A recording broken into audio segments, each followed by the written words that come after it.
All right, welcome to The Explainer.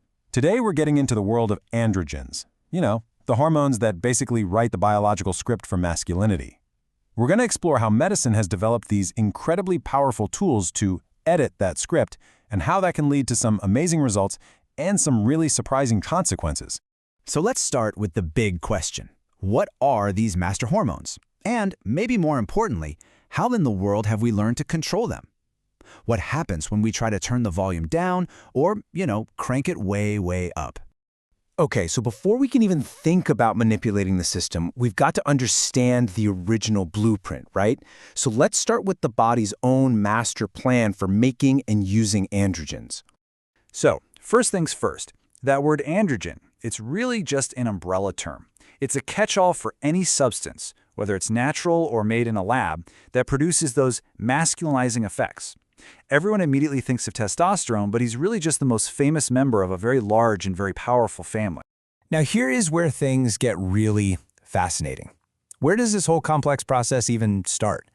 Well, if you trace this chemical roadmap all the way back to its source, you find a molecule we all know, cholesterol. Yep, that's the raw material. The body is like a master sculptor, taking that cholesterol and, step by step, carving it into things like progesterone, androgens, and even estrogens. It's all one big, interconnected chemical family tree. But here's the thing. The body doesn't just make this stuff randomly. It has this incredibly elegant command and control system called the hypothalamic pituitary testicular axis. We just call it the HPT axis for short. Seriously, think of it like the thermostat in your house. The hypothalamus in your brain says, hey, it's getting a little low in here, and tells the pituitary to send a signal. The testes get the message and produce testosterone. Once the levels are just right, that testosterone itself tells the brain, okay, we're good, you can ease off now. It's this beautiful, self-regulating feedback loop. So with that foundation, let's explore our first big pharmacological lever. What do we do when the body isn't making enough androgens on its own, and we need to, well, boost the system? The most obvious use, of course, is treating hypogonadism, when the testes aren't producing enough. But the uses are way broader than you might think. See, because androgens help build tissue, they can be used to strengthen bones in osteoporosis or even kickstart red blood cell production to fight certain kinds of anemia. They can even be used in a really targeted way to counteract the effects of estrogen in some very specific breast cancers.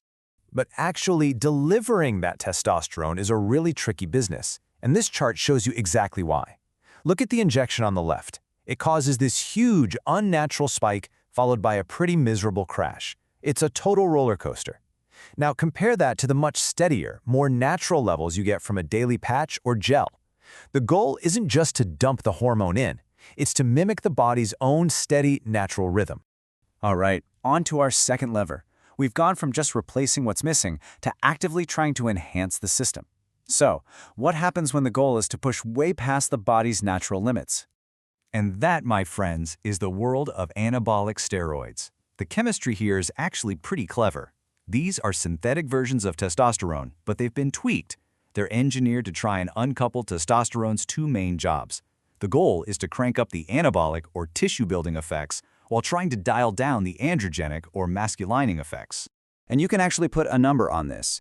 See, natural testosterone has a nice, clean 1-to-1 ratio of anabolic to androgenic effects. But look at a synthetic steroid like nandrolone. It's got a 3-to-1 ratio. The idea is to get 3 times the muscle-building bang for your buck with fewer of the other masculinizing side effects. Okay, let's switch gears.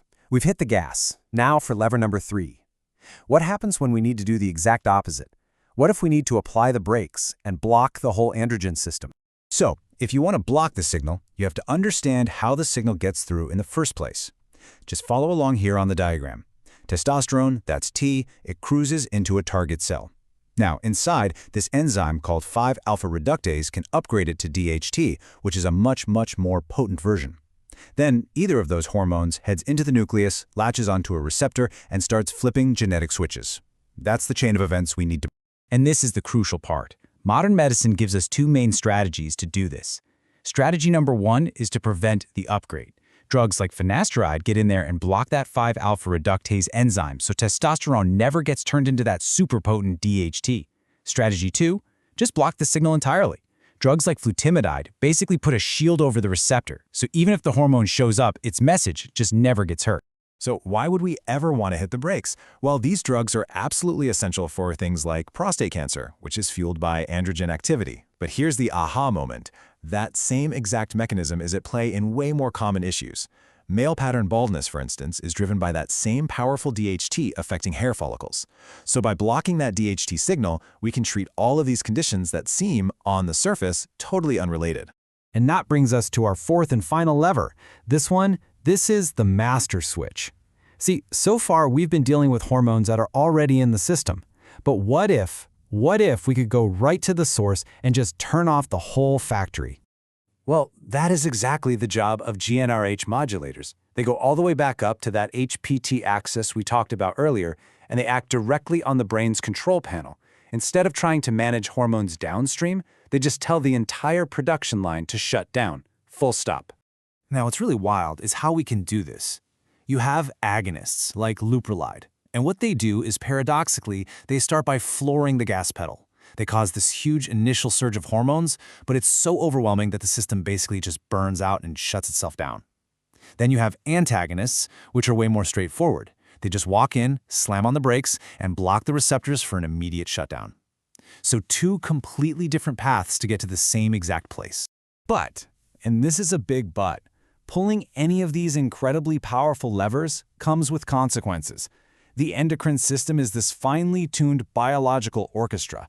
If you suddenly change the volume of the trumpets, you risk throwing the entire symphony completely out of key. And this gets to one of the most important rules in all of endocrinology.